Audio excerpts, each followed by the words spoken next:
저는 수업이 기본적으로 교수자랑 학생이 서로 좀 대화를 하는 거라고 생각하거든요. 그래서 특히 예전 같은 경우에는 수업 시간에 뭐 다 조용히 해.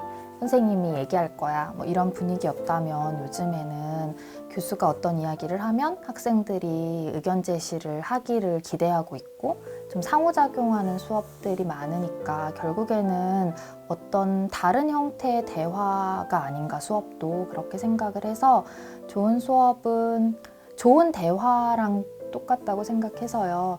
좀 서로 호감을 가진 사람들끼리 좋아하는 주제에 대해서 이야기하는 것, 그게 좋은 수업의 정의라고 스스로 생각하고 있어요. 저는 사회과학을 가르치기 때문에 다른 순수 과학이나 뭐 공학이나 이런 쪽처럼 물리적으로 존재하는 것에 대해서 가르치지 않거든요. 그렇다 보니까 사람들마다 관점이 다 다른 대상에 대해서 가르치기 때문에 학생들한테 세상에는 아주 다양한 관점이 존재하고 그 중에 내가 하나의 관점을 이야기하지만 이 관점이 절대적으로 진실은 아니다라는 거를 항상 좀 얘기해 주려고 노력해요. 왜냐하면 제가 최신의 심리학 연구, 최신의 심리학 이론 같은 거를 되게 많이 전달을 하려고 하는데 사실은 이 최신이라는 것도 사실 몇 년 지나면 이제 더 이상 최신이 아니고 새로운 이론이 나타나서 이젠 이것이 맞다라는 것이 등장하기 나름이고 그러한 방식으로 사회과학은 결국 발전한다고 생각하거든요. 그렇기 때문에 지금 배우는 학생들이 이것도 결국에는 흘러가는 하나의 이론이고 더 나아질 수 있다라는 가능성을 좀 말해주고 싶어서 지금 이 관점 말고 다른 관점을 너희들이 가지고 있다면 그것도 맞는 것이고 그게 맞다는 걸 보여주기 위한 또 다른 연구들이 필요하다. 이런 기본적인 좀 자세? 이런 걸 좀 가르쳐주고 싶어요. 저는 사실은 75분 하나의 수업을 구성하는 것보다는 좀 한 학기 수업 전체 구성에 훨씬 신경을 많이 쓰거든요. 그 이유는 일단 저는 수업에서 교재를 쓰질 않아요. 그래서 교재를 쓰지 않으면 아무래도 수업을 준비할 때의 수업 구성에 좀 노력이 많이 들어가게 되는데요. 왜냐하면 1주차부터 15주차까지 뭘 가르쳐야 할지를 제가 스스로 좀 기획하고 조절해야 되기 때문에 한 학기 수업 구성하는 데 노력을 좀 많이 기울이는데 이미 현존하는 교재들을 일단 가능한 많이 봐요. 많이 보고 해외나 뭐 국내나 주로 해외를 많이 보긴 하는데 해외 다른 대학에서 이 과목을 가르친다면 어떠한 구성으로 가르치는지 그런 것들을 좀 많이 찾아보는 편이에요. 아무래도 그래야 해외의 최신의 연구들이 많이 반영된 수업 구성하는 데 좀 용이하기 때문에 해외 실라부스도 많이 살펴보고 그런 수업들 참고해서 우리나라에서는 이런 부분을 더 강조하는 게 좋겠다. 내지는 뭐 우리 학생들의 관심에 기반했을 때에는 이런 내용이 더 들어가면 좋겠다. 이메빈이라는 이 연구자는 이런 부분에 더 전문성이 있으니까 이런 부분은 내가 더 자세히 얘기해 줄 수 있겠다. 이렇게 좀 생각을 해서 수업 주차를 어떤 특별한 교재에 얽매이지 않고 제 나름대로 제가 잘할 수 있고 좀 중요하다고 생각되는 부분을 강조하는 방식으로 구성하려고 노력하고 있어요. 제가 가르치는 과목은 사실은 두 가지 영역으로 나눌 수가 있거든요. 하나는 심리학 이론 과목이고 하나는 심리 통계학이라고 해서 연구 방법론 수업이에요.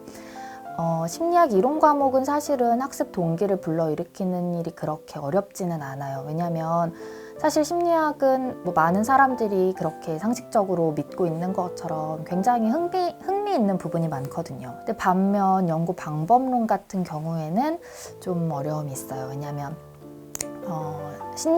산업심리학과 학생들은 대부분 문과 출신 학생들인데 심리통계학은 숫자를 가지고 수업을 하다 보니까 학생들이 왜 내가 심리학과에 와서 이런 숫자를 배워야 돼? 이 수식은 도대체 뭐야? 이거는 내가 배우기로 한 게 아니야. 이렇게 생각하는 경우가 되게 많아요. 근데 사실 심리학은 인간을 대상으로 실험을 해서 어떤 정교한 실험 결과를 가지고 통계 분석을 수행해서 그걸 일반화시키는 어떤 일련의 과학적인 과정이거든요. 그렇기 때문에 이 통계를 제대로 이해하지 못하는 심리학 전공자는 제대로 심리학을 배웠다라고 말하기 굉장히 어려워요. 거기다가 요즘 뭐 이공계를 넘어서서 인문학, 사회과학 학자들한테까지도 통계라는 것이 되게 요구되는 자질이거든요. 데이터의 세상이라고 하니까. 그런데 심리학과 학생이 통계를 배웠을 때에는 비단 나 통계 프로그램 돌릴 줄 알아 이 정도의 역량만 갖춰지는 것이 아니라 심리학 이론을 알면서도 통계를 할 줄 알게 되는 어떤 융복합적인 역량을 가지게 되는 거거든요. 그래서 그게 굉장히 학생들한테 있어서 이후에 본인의 역량을 좀 키우는 데에도 뭔가 갖추는 데에도 큰 도움이 되는 수업이라고 저 스스로 생각하고 있고, 또 그런 능력을 키워주려고 되게 책임감을 갖고 있는 수업이에요. 사실 통계학 수업은. 그래서 학생들한테 항상 이 수업이 너네들이 배우고 싶어하는 영역과는 거리가 있게 느껴지겠지만 사실은 우리 학과에서 제공하는 수업 중에서 너희한테 어쩌면 가장 도움이 될 수 있는, 실질적으로는 가장 빛날 수 있는 내용이다 라고 이 수업을 들으면 어떤 유익한 일이 생기는지 그런 걸 좀 많이 강조하려고 해요.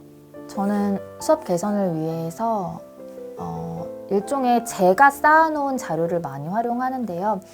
학생들이 이제 시험을 치거나 과제를 주거나 하면 채점을 하고 덮어놓진 않고, 사실은 제가 재작년도에 제가 냈었던 시험에 대한 답변과 올해의 답변을 좀 비교를 해보는 편이에요. 그래서 공통적으로 어려워하는 부분이 어디에 있는지, 혹은 지난 학기에는 이런 지점은 학생들이 이해도가 높았는데 이런 부분은 이해도가 좀 낮다, 이런 것도 학생들 답변을 통해서 좀 파악을 하고요.